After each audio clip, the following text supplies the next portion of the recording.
ঘুম থেকে উঠেই বাবাটা তার সেই খেলনা ঘোড়া তার ঘোড়ার মধ্যে উঠে গেছে। আর দেখতেই পাচ্ছেন প্রথম দিন আমি একটু ভেবেছিলাম হয়তো সে এটা দিয়ে ভয় পাবে, কারণ এটা যখনই সামনের দিকে ঝুঁকে যায় তখন মনে হয় যেন পড়ে যাচ্ছে, কিন্তু আলহামদুলিল্লাহ সে একটুও ভয় পায় না। আসলে খেলনা তো খেলনাই, খেলনা আসলে মনে হয় যে মানুষ তৈরিই করে বাচ্চাদের মানসিক দিক বিবেচনা করে, কারণ যে কোনো খেলনা বাচ্চারা কিন্তু বড়দের চেয়ে খুব ভালো পারে বা ভালো বোঝে। তো সবাই মাশাল্লাহ বলবেন আমার বাবাটার জন্য। সুপ্রিয় দর্শক, আসসালামু আলাইকুম। আশা করি আল্লাহর অশেষ রহমতে যে যেখানেই আছেন, যেভাবেই আছেন, ভালো আছেন, সুস্থ আছেন। আরও একটি ব্যস্তময় সকাল আমাদের শুরু হয়ে গেল, আর সেই সাথে বাবাটাকে দিয়ে শুরু করলাম আজকের ভিডিওটি।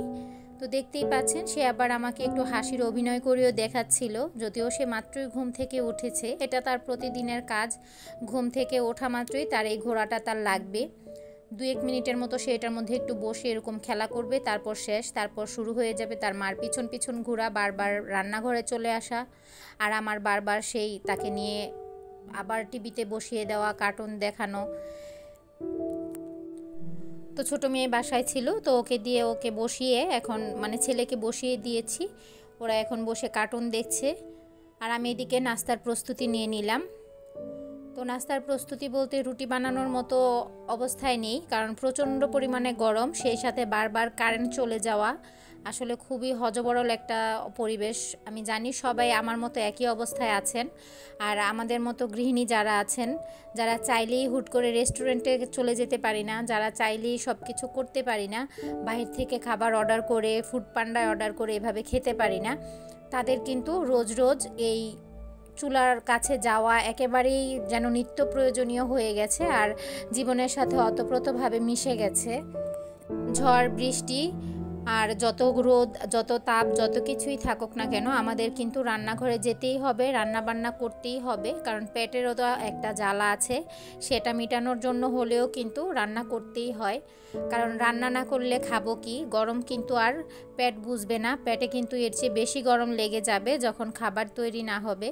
তো এখানে আমি শুটকি বাগার দিয়ে নিচ্ছি, এর জন্য পেঁয়াজ কুচি করে শুটকিগুলো পেঁয়াজের সাথেই কিন্তু ভেজে নিয়েছি। চ্যাপা শুটকি বাগার দিব, কারণ এই গরমের মধ্যে পাটায় পিষে ভর্তা বানানোর মতো এনার্জি এত সকালে আমার নেই। সেই সাথে পাটার কাজটা করা আমি সংসারের সবচাইতে ঝামেলাকর মনে করি, কষ্টের মনে করি। আমার জন্য আমার শরীরের উপর দিয়ে এটা অনেক বেশি কষ্টের হয়ে যায়, পাটায় বসে কোনো কাজ করা। অন্য সব কাজ কষ্টের হলেও আমি মানিয়ে নিতে পারি বা করে ফেলতে পারি সেটা, কিন্তু আমার পাটায় বসাটা আসলে মন থেকে কখনোই একটা সায় দেয় না।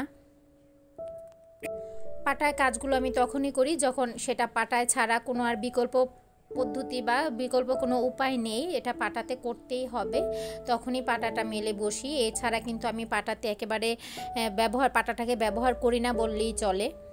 তো আপনাদের সাথে কথা বলতে বলতে আমি সকালের নাস্তাটা কিন্তু প্রায় শেষ পর্যায়ে তৈরি করার একেবারে শেষ পর্যায়ে চলে এসেছি। এখানে শুটকি বাগারটা একটু ভালো করে ভাজা ভাজা করে নিচ্ছি, আর অন্য চুলায় কিন্তু আমি খুদের ভাতটা আবার রেখে দিয়েছি, সেটাও হয়ে গেছে। এখন দুপুরের প্রস্তুতি, খাওয়া দাওয়া নাস্তা করা সব কমপ্লিট। আপনাদের ভাইয়া যেহেতু বাসায় নেই, আমরা 3 মা মেয়ে আর ছেলের তো আর এগুলো খাবার না, ওর খাবার আলাদা। তো আমরা 3 মা মেয়ে মিলে কিন্তু সকালের নাস্তাটা করে এখন রান্নার কাজটা, দুপুরের প্রস্তুতিটা নিয়ে নিচ্ছি। এখানে আজকে হাতে মেখে দুপুরের জন্য ডাল রান্না করব, সেজন্য আমি প্রথমে পরিমাণ মতো ডাল নিয়ে নিয়েছি, কয়েকটা ধোয়া দিয়েছি, 4 থেকে 5টা ধোয়া দিয়েছি। এই ডালটা একটু মোটা, সেজন্য এতগুলো ধোয়া দিয়েছি, যাতে করে ভালো করে আর কি নরম হয়ে যায়। অনেক সময় মোটা ডালগুলো কিন্তু ভালো করে গলতে চায় না, সেজন্য। তারপর এখানে আমি পেঁয়াজ কুচি দিয়েছি, একটু বেশি দিয়েছি, 2টা পেঁয়াজ দিয়েছি মাঝারি সাইজের, তেল দিয়ে দিয়েছি, লবণ দিয়েছি পরিমাণ মতো, হলুদের গুঁড়া, সামান্য একটু মরিচের গুঁড়া, সামান্য একটু ধনে গুঁড়া, টালা জিরার গুঁড়ো দিয়েছি। জিরার গুঁড়োটা দিলে একটা সুন্দর ফ্লেভার চলে আসে। আর তারপর কাঁচামরিচ দিয়ে বসিয়ে দিয়েছি। এটা হতে কিন্তু বেশিক্ষণ লাগে না, কিন্তু খেতে ভালো হয় অনেক, আর সেই সাথে রুটি থাকলে রুটি দিয়ে কিন্তু আরও ভালো জমে যায়।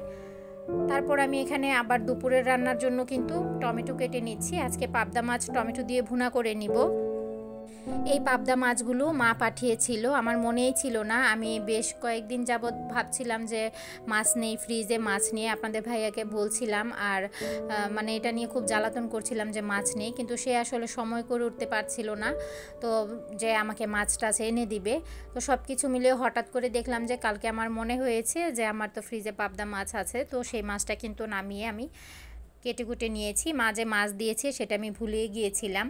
তো আপনাদের ভাইয়া বলছিল তুমি এরকমই, তুমি ফ্রিজে রেখেই আমাকে বারবার বলো নিয়ে আসার জন্য, বাজার না থাকলে মাথা গরম হয়ে যায়।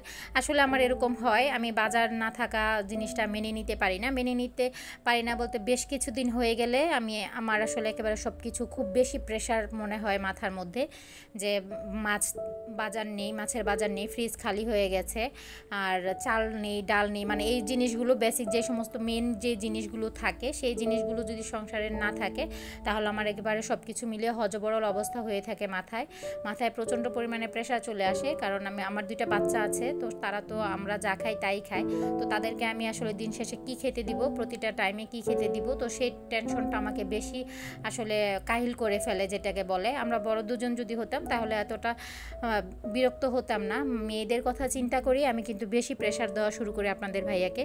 প্রায় সময় এরকম হয় যে বাজারও শেষ হয়ে আসে, সেই সাথে তার ডিউটিরও খুব চাপ পড়ে যায়, সে অফিস থেকে কোনোভাবে বাজারের টাইম বের করতে পারে না। আর আমি তো বাজার সদাই করি না, বাজার সদাইটা মূলত সেই করে, যেহেতু তার শিফটের ডিউটি, তো সেই কারণে সেই কিন্তু আমাকে সবসময় বাজার করে দেয়, তো তার উপরে পুরোপুরি ডিপেন্ডেড। সে যদি না পারে তাহলে কিন্তু একেবারেই নাই অবস্থায় থাকতে হয়। তারপরও মা আমাকে অনেক সময়ই বকাবকি করে এগুলো নিয়ে, যে বাজার না থাকলে তুমি তাকে কেন বলো, তার সাথে কেন রাগারাগি করো, তুমি আমাকে ফোন দিয়ে বলবে। আসলে এগুলো আমি কখনো চাইতে চাই না, আমার কাছে ভালো লাগে না। যদিও আপনারা আমার ভিডিওতে দেখে থাকেন যে মা কিন্তু সপ্তাহে এরকম 2-1 দিন আমার জন্য এটা ওটা পাঠিয়েই থাকে, সেই সাথে বাজারও পাঠায়। তো বাজারের কথা এর জন্যই কিন্তু মা আমাকে বলে যে কি পাঠাবো, তোমরা কি খাও বা কি সেটা যদি আমাকে বলো তাহলে তো আমি পাঠিয়ে দিতে পারি। কিন্তু আমার আসলে বলতে এই বিষয়গুলো অনেক বেশি সংকোচ মনে হয়, যে কি দরকার, বাবা মার কাছে কেন চাইবো। আসলে আপনাদের ভাইয়ের কাছ থেকে কোনো কিছু না দিলে জোর করে নেওয়ার মতো যেন কোনো ধরনের লজ্জা থাকে না বা কোনো ধরনের সংকোচ থাকে না, তার কাছ থেকে জোর করে হলেও একটা জিনিস আদায় করতে পারি। আর বিয়ের পর থেকে বাবা মার কাছ থেকে আসলে বাবা মা যতই জোর করুক তারা কোনো কিছু দিলে উল্টো যেন আরও লজ্জায় পড়ে যায়, এরকম একটা অবস্থা হয়ে যায়। তো যাই হোক, বাবা মা যতদিন আছে ততদিন হয়তো বা এই খবরটা নিবে বা এই কথাটুকু বলবে অন্তত, বা এরকম কিছু বলার মতো কেউ আছে এরকম মনে করতে পারি। যখন না থাকবে তখন হয়তো এই শব্দটুকু বলার মতো কেউ থাকবে না, যে তুমি আমাকে কেন বলনি, নাই তুমি কেন কষ্ট করছো। আল্লাহ সবার বাবা মাকেই নেক হায়াত বাড়িয়ে দেখ, সবাইকে সুস্থ রাখুক। তো আপনাদের সাথে কথা বলতে বলতে আমি কিন্তু পাবদা মাছটা ভুনা করে নিচ্ছি। এখানে আমি পেঁয়াজ কুচি করে নিয়েছিলাম, পেঁয়াজ কুচিটা এখানে বেশিই দিয়েছি, কারণ আমার পরিবারে আসলে পেঁয়াজের তরকারি রান্না করি, আর যেই তরকারি রান্না করি তারা একটু তরকারিটা বেশি খায়, মূলত বড় মেয়ে আর ওর বাবা, আর সেজন্যই কিন্তু একটু বেশি কাটা। আর পেঁয়াজ দিয়ে যদি কোনো কিছু ভুনা করি সেক্ষেত্রে আমার অনেকগুলো পেঁয়াজ কাটতে হয়, কারণ তারা পেঁয়াজের তরকারিও ওই অন্য সব তরকারির মতো অনেকগুলোই খেয়ে ফেলে, মানে অনেকগুলো লাগে। হালকা অল্প তরকারি দিয়ে তারা ভাত খায় না, তারা একেবারে ভাত মাখা মাখা করে ফেলে, পুরোপুরি ঝোল তরকারির মতো করে ফেলে, তো সেজন্য তাদের একটু তরকারির পরিমাণটা বেশি লাগে।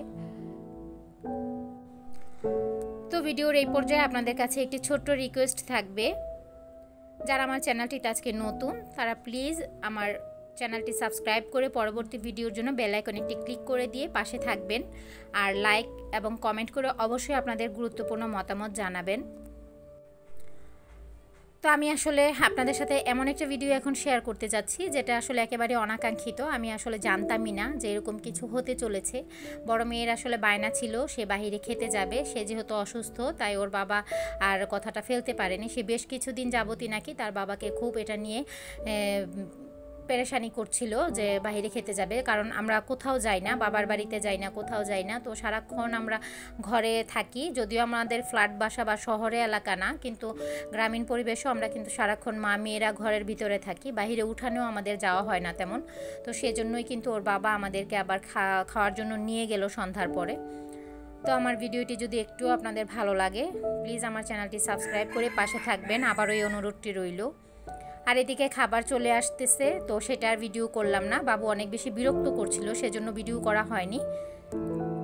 আর এই রেস্টুরেন্টের খাবারগুলো ভালো হয়। আমাদের বাড়ির পাশেই, আমাদের বাড়ি বলতে আমার বাবার বাড়ির পাশে, শ্বশুরবাড়ি থেকে একটু সামান্য দূর, নদীর ওই পার আর কি। যেহেতু আমি এই পার থাকি আর নদীর ওপারে আমার বাবার বাড়ি, তো এইটুকু ডিস্টেন্স। তো সবাই ভালো থাকবেন, সুস্থ থাকবেন। কথা বলতে বলতে কিন্তু ভিডিওর একেবারে শেষ পর্যায়ে চলে এসেছি। আল্লাহ হাফেজ সবাইকে।